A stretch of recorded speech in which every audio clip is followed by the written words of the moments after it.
বাংলাদেশ বনাম আফগানিস্তান শুধু cricket match বললে ভুল হবে, বরং সোশ্যাল মিডিয়ায় রীতিমতো তুলকালাম কাণ্ড বেঁধে যায় এই দুই দলকে ঘিরে। ক্রিকেট পাগল সমর্থকরা বুক বাঁধেন শুধু একটি জয়ে দেশের পতাকা উঁচিয়ে ধরার আশায়। দর্শকের প্রত্যাশা কতটুকু পূরণ করতে পারবে তা জানতে আজ অপেক্ষা করতে হবে রাত 12টা পর্যন্ত।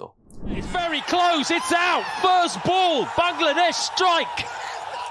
সদ্য সমাপ্ত এশিয়া কাপে আফগানিস্তানের বিরুদ্ধে গুরুত্বপূর্ণ ম্যাচে জয় পাওয়ার পর মাত্র কয়েকদিনের ব্যবধানেই আবারও মুখোমুখি হচ্ছে বাংলাদেশ।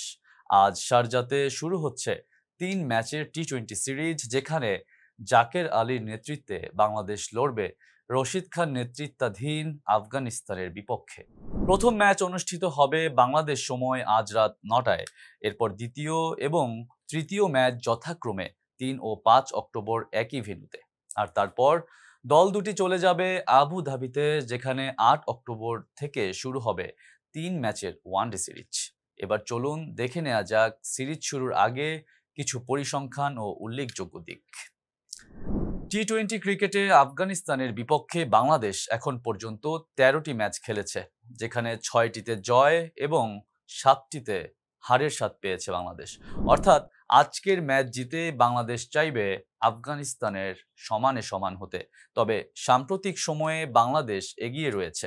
শেষ 4 ম্যাচের মধ্যে 3টিতেই জিতেছে টাইগাররা।